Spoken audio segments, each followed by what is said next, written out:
Totoo ba, Astrid? Nagdadalang tao ka? Excited na tanong ni Karina sa anak. Why, halos isang buwan pa lang namang. Oh well, at sa kagalak na bumulalas, magkakaapo ako at hindi mo sinasabi sa akin. Nagulat si Astrid sa sinabi ni Kel at hindi malaman ang isasagot sa ina. Kung gano'n ay itinuloy pa rin ng biyana na sabihin sa anak ang kunway pagbubuntis niya.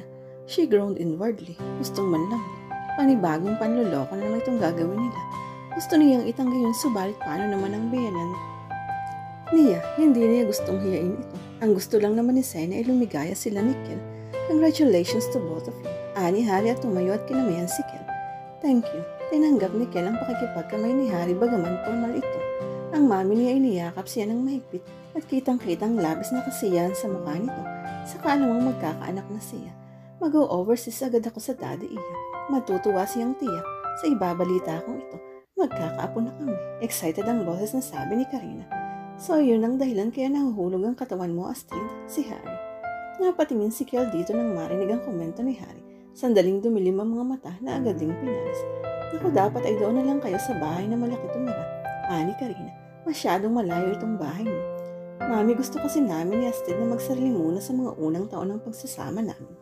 Si Kel ang sumagot. Disappointed man na maalagaan ang anak sa pagbubuntis nito, nagkibit na ng mga balikat si Karina. Naiintindihan ko kayong mag-asawa, pero kailangan kumuha na kayo ng katulong na Astrid. Hindi ka maaaring magpagod, lalo at ganyan buntis ka na. Ipapadala ko rito si Mami. Total mula ng mag-asawa kay wala na siyang inaasikaso. Tama na sa akin si Imelda. Gusto niyang makonsensya. Pakiramdam niya ay lalong lumaki ang kasalanan niya kay Kel at ngayon ay pati sa mami niya. And sooner sa daddy niya sa sandaling ibalita ni Karina na nagdadalang tao siya. Kailangan ba niyang lokohin ang mga mahal niya sa buhay para lang sa obsesyon niyang mahalin din siya ni Kel? At mapapatawad pa ba siya ni Kel sa sandaling malaman ito ang panibago niyang kasinungalingan? Litong-lito na siya. Hindi na niya alam ang gagawin. Sana'y maibalik niya sa dati ang lahat. Sana hindi na lang niya hinangad na mahalin din siya ni Kel. Sana'y pumayag na lang siyang pakasal sila ni Harry. Marahil ay matututuhan niya rin itong mahalin dahil mabait at mahal siya nito. Sana'y wala siyang bigat na dinadala sa dibdib ngayon. Napakaraming sana. Mula nang malaman ni Kel ang pagdadalang tao niya ay madalas na itong maglagi sa bahay. Bagamat may distansya pa rin sa pakikisama ng asawa sa kanya, ay hindi na ito tulad ng dati. Habang lumilipas ang mga araw ay tumitindi ang takot na nadarama ni Astrid, lalo kapag nahuhuli na itong nakatitig sa kanya at sa tiyan niya. Wari ba niya ay nagdududa? Galit naman ang nasa dibdib kapag nagtatanong ito kung kumain na siya o nagpatingin na siya sa doktor at kung ano-ano pang may kinalaman sa pagdadalang tao niya. Hindi siya magtataka kung isang araw ay basta na lang siyang mabubuwal sa matinding tensyon. Gumawa ka na ng paraan iya. Ang binaya niya nang muli siyang dalawin nito. Gustuhin man niyang akusahan at sisihin ng matandang babae, hindi niya magagawa. Hangad lang nito ang kaligayahan nilang pareho ni Kel. At alam mo ang ibig kong sabihin, patuloy ni Sen, hindi kailangang ituro ko pa sa'yo. Sisikapin kong sundin ang sinasabi niya. She closed her eyes tightly. Sa malawon at madali aasahan ni Kel na lalaki ang tiyan niya. Kailangan na niyang kumilos bago maging huli ang lahat. Gagawa siya ng paraan upang totoong magdalang tao siya. Pero scheming bitch at tinapong salita sa kanya ni Kel. She'd soon to be si Dr. Swart sa planong nasa isip niya. Ang kaibahan, asawa niya ang isisidyos niya. Ngunit paano niya isasakatuparan iyon? Every which way, ay malalaman ni Kel na niloko ko niya ito. Akitin man niya ang asawa at makipagtalik ito sa kanya ay malalaman itong walang ibang lalaking nakialam sa katawan niya. I don't think I can do it, Mama. Wika niya sabihin sa telepono. Sa prantik kong tono, malalaman ni Kel na hindi niya ako ginalaw ng gabi ngayon. Endure the pain na Astrid, sagot ni Sen. Magkunwari kang hindi ka nasasaktan. That will be the second time sa isip ni Kel, so it would only be normal that you still feel like a virgin. Kung hindi sa kaseryosohan ng pangyayari, ay gustong bumulalas ng tawa ni Astrid sa niya. Nasa silid na nito si Kel at nasa silid niya siya, hawak ang bote ng brandy. She took 2 swallows upang palakasin ang loob. She was wearing her flimmiest necklie at ang habay lumampas lang ng konti sa bikini ribs niya. Napaungiwi sa lasa ng alak na naglanda sa lalamunan niya. Pagkatapos ay lumabas ng silid at tintigan ng katapat na pinto. May palagay siyang abnormal ang pintig ng puso niya sa matinding kaba. That it almost ache. Inabot niya ang doorknob at pinihit iyon. Marahang itinulak. Nakita niyang nakadapa sa kama ang asawa. Nakatakip ang kumot sa gitnang katawan. Huminga siya ng malalim at tuluyang itinulak ang pinto ng silid pabukas. Tumihaya si Kel. Nagsalubong ang mga kilay nang makita siya. What do you want? Naningkit ang mga mata nang makita ang suot niya. She almost fled from the room, but she stood her ground. I know you're tired. Gusto mong i-massage kita. She'll be dead soon dahil tila mabibiyak ang dibdib niya sa kabang nararamdaman. Pag itinaboy siya ni Kel ngayon, ay natitiyak niyang wala ng ibang pagkakataon. Gabi na, dapat ay matulog ka. Walang emosyong sagot nito. At mapapagod ka. But Astrid saw his Adam's apple mo ba si swallow? Nakabanag siya ng pag-asa. Hindi ganun ka-immune si Kel sa kanya. Hindi pa naman ako inaantok at hindi naman nakakapagod ang pagmamasahe. Isinara niya ang pinto and slowly moved to the bed. Sa pakiramdam niya yun ang pinakamahabang distansyang nilakad niya sa buong buhay niya. Nakalaking tulong sa akin si maming. Sa mga gawaing bahala ka. Ani Kel at nakita niyang mahigpit nitong ipinikit ang mga mata matapos saguri ng tingin ng katawan niya.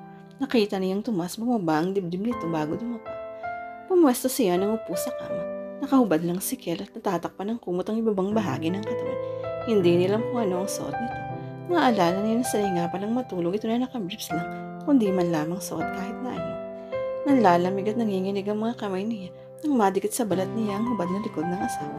Nananayo ang balahibo niya sa katawan. A certain sensation flooded her body. She tried to concentrate on what she was doing. Her hands moved gently on his back. Narinig niya ang mahinga ng pag-ungol ni Kel. Marahil ay nakaramdam ito ng kaginhawaan sa pagmamasahe niya. Alam niya yung pagod ito sa mga gawain sa opisina. Nagulat pa siya nang bigla itong tumihaya at hawakan siya sa dalawang kamay. Kel, you'll make a Lucy Matthews, sweetheart, he said huskily. His eyes filled with so much desire. Halos mabasag ang dibdib niya sa matinding kama. You'll make a man ache instead. Mayayad siya itong hinapit at dinala sa dibdib nito.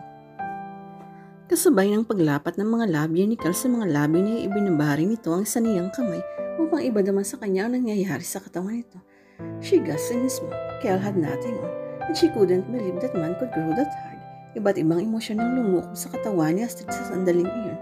If she had to follow her instinct, gusto niyang ilayo ang kamay sa pinagdalhan doon ni Kel at he was holding her wrist firmly, silently commanding her what to do. Oh God! Pinakawala ni Kel ang mga labi niya and she grasped for air. Nang tunghayan niya ang asawa, nakita niya ang amusement sa mga mata nito habang nakatitig sa kanya, kasama ang hindi niya maipaliwanag na damdaming nakikita niya roon. His eyes seemed to darken with desire. Ganun ba talaga ako kalasing ng gabing iyon at hindi ko matanda ng ginawa ko sa iyo? His voice a tone huskier, his fingers softly tracing her neck down to the hollow of her throat. How could anyone forget the taste of your lips, sweetheart? Your scent. You have always bewitching scent, mula pa ng mga bata pa tayo. Hinawi nito mula sa mga balikat niya ang tirante ng pantulong niya at natambat sa mga mata nito ang dibdib niya. Naipon sa balakang niya ang pantulog at may kung ilang sandaling pinagsawa ni Kel ang mga mata sa paghagot sa kanyang katawan that she wanted to collapse in embarrassment. And his finger traced her body sensually na para bang minimemorya ang bawat linya ng katawan niya. His eyes never left hers, pinagmamasa ng magiging reaction niya. Then Kel sucked his breath sharply as his fingers moved down to her chest and kneaded the sides of her breast with his hands. Astrid moaned softly and threw her head back, as if doing as she could give him access to her chest. Then she cried softly when she felt his warm mouth put one nipple and play it with his tongue, sucking. At Astrid thought she'd run out of breath. Then his hands moved down to her hips and pulled her ribs down. Help me take this off, sweetheart, he commanded while his mouth caught her lips and kissed her fiercely, his tongue tasting the sweetness of her mouth. Tulad sa isang alipin sa kanyang Panginoon ay sumunod si Astrid. Hindi siya makapaniwala kung paano nagawang madaliin ni Kel ang pagtatanggal sa mga kasuotan niya habang hinahadkan siya nito. Kel, bulalas niya nang maramdamang umangat siya sa kama patungo sa katawan ng asawa. Striding him, napahawak siya sa mga balikat nito. Nanlaki ang mga mata. Hindi ko natatanda ng unang gabi, sweetheart. He murmured as he gently caressed the curve of her hips. Then cupped each side and slowly raised her body. Kel, gusto kong alalahanin ang gabing ito sa paraang mananatili ito sa isip ko sa habang panahon at isang buwan pa lang naman mula noon and would harm the baby. As her eyes grew wide as she felt his rock-hard body on the forte of his femininity, persistently seeking entrance, the process to her first that a white heat flowed down her stomach. And if it was him who entered or she didn't matter. She wasn't able to control the cry of pain that came out of her mind. Gusto niyang umalis mula rito subalit mahigpit ang pagkakahawak ni Kel sa bewang niya. Oh, Kel, stop please. Sandali lang ang pagkabigla ni Kel. In second, he reversed the position. He was on top of her at may kung ilang sandaling tinitigan nito ang asawa. her beautiful face contoured with blood. "You little cheat," he murmured a little angrily. "Did you think I possess a superhuman control to stop now because you commanded so?" His voice racked, his breathing uneven. "You can stop the bullet train, but not me, sweetheart."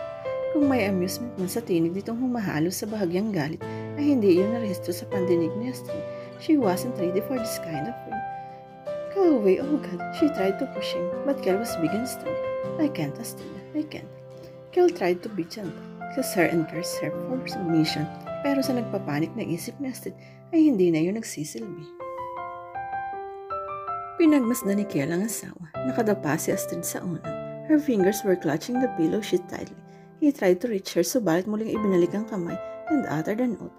Napapitlag si Astrid sa pagmumura ng asawa sa kabila ng discomfort ng sariling katawan. She was expecting a terror at any moment. Tumayo si Kel, dinampot ang tuwalya sa silya at itinapis sa katawan. Humakbang patungo sa bintana. Nakatiim ang mga bagang habang tinatanaw ang kadiliman sa labas. Pagkaway muling ibinalik kay Astrid ang mga mata. "I don't know what to make of you, my little cheating wife." Wika nito. Nahahati ang sarili sa pagitan ng galit sa asawa at inadahil sa kasinungalingan naman ito at galit sa sarili dahil hindi nito maiwasang hindi masaktan si Astrid sa pagtatalik na iyon sa itong napaglalangan, subalit tila sa kanyang guilt, and that angered him more. "So my virgin wife was pregnant na." Patuloy nito sa pananaya. "Hindi ko kayang isipin kung paano mo nagawa sa akin to, Astrid." Marina at least was honest nang sabihin hindi ako ang ama ng taon na pabiblikwas na humarap si Astrid. Walang pakialam kung hubad man siya. Nag-aapoy ang mga mata sa galit. Shut up, she hissed. "You bastard, mula pagkabatay wala ka nang ginawa, kundi ikumpara ko kay Marina. She was demure, she was shy, and she was vulnerable. Nagdadalang tao siya sa ibang lalaki, kayong-kayo ang magkasintahan at nakadaktang ikasal, and you call that honesty, you asshole." He was speechless as he stood mesmerized. His wife, in anger, was unaware how beautiful she was, like a raging goddess in all her naked splendor. Dinampot ni Astrid ang nightgown sa sagat kung paano na lang sinuot. Sa galit ay walang pakialam kung magkapunit-punit man ang ibang bahagi niya. Muling humarap sa asawa. "So I am a cheat, a scheming witch. Fine, you can go to hell with your precious and honest Marina for all I care. I am only sorry now na pumayag ako sa mga plano niya." Then she stormed out of the room. Gustong sundan ni Kel ang asawa, subalit pinigil ang sarili. Kahit paano may kasalanan pa rin ito. Humakbang siya patusong sa kama at nahiga. Tonight was another long and sleepless night. She could have endured the ache of his loins because he wanted his wife even more. Tulad ng pangangailangan niya rito sa nakalipas na maraming gabi. Subalit kakaiba ang gabing ito sa mga nagdaang gabi. Nang kinigang asawa sa kauna-unahang pagkakataon at inuusig siya ng budhi na hindi niya nagawang ibigay rito ang walang katumbas na kasiyahang nadama niya kanina. Naipagpasalamat ni Astrid na wala ng asawa kinabukasang magising siya. She was tired and weak para makipagtalo, at hindi niya gustong makita siya ng asawa na namamaga ang mga mata sa kaiya. Because she'd be them kung mapakikita niya rito ang labis siyang nasasaktan. "Yaya, maming pakitingnan nga po kung sino ang kumakatok." Gustos niya sa matandang babae. Nasa mesang kainan siya at nagkakape. "Astrid, may bisita ka," wika ni Yaya maming nang bumalik sa sala. "Sino?" Napatayo siya. Hindi niya inaasahan ang bisita niya. Mabilis ang hakbang niyang patungo sa salas. "Pwede ka bang makausap?" ani Marina sa kanya. "Maupo ka." Itinuro niya ang sopa sa katapat na inuupuan niya. May ilang sandaling katahimikan ang namagitan sa kanila bago nagsimulang magsalita si Marina. "Nagpunta ako rito para linawin ang lahat. Simula nito, bakit inagaw mo sa akin si Kel, Astrid?" May pagdaramdam sa tinig nito. Napakunot na siya. "Hindi kita maintindihan, Marina. Ilang taon ako nagparaya. Nakatakda ka na kayong ikasal nang iwan mo si Kel at sumama ka sa ibang lalaki." May kasama ng bahagyang galit ang tinig niya. "At ngayon iaakusahan mo akong inagaw ko sa si Kel." Nagkamali ako. Iniwas nito ang mga mata. "Pero mahal pa rin niya ako." "Marina, tulad ng nasabi ko na, nagparaya ako. Sa maraming pagkakataon ay siniraan mo ako kay Kel. Gusto mong mawala ang pagtingin niya sa akin noon pa mang mga bata pa tayo.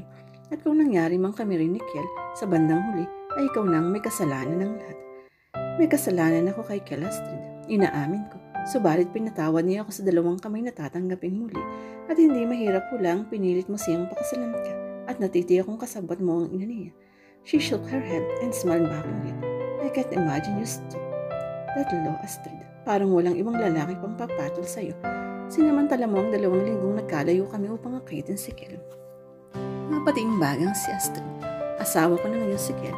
Ako na ang may karapatan sa kanya. At magkakaanak na kami at wala akong balak na iparaya ang ama ng magiging anak. She winced inwardly as she gave another lie. One lie compounded another and more. Nababaon na siya at nakita niya nang wala sa loob na haplusin ni Marina ang sariling tiyan. Ako ang mahal ni Kel. Maraming sabi nito kasabay ng pagtalim ng mga mata. At kahit kailan pa ang magiging anak niyo, ay ako pa rin ang mamahalin niya. Ang mga bata pa tayo madalas ay nasusunod ang lahat ng gusto mo, but not this time still. Akin si Kel. Nakatitiya ka bang mahal ka nga ni Kel, Marina? Paghahamon niya. Alam niya ang sagot doon, subalit mamamatay na muna siya kaysa aminin kay Marina Ilon.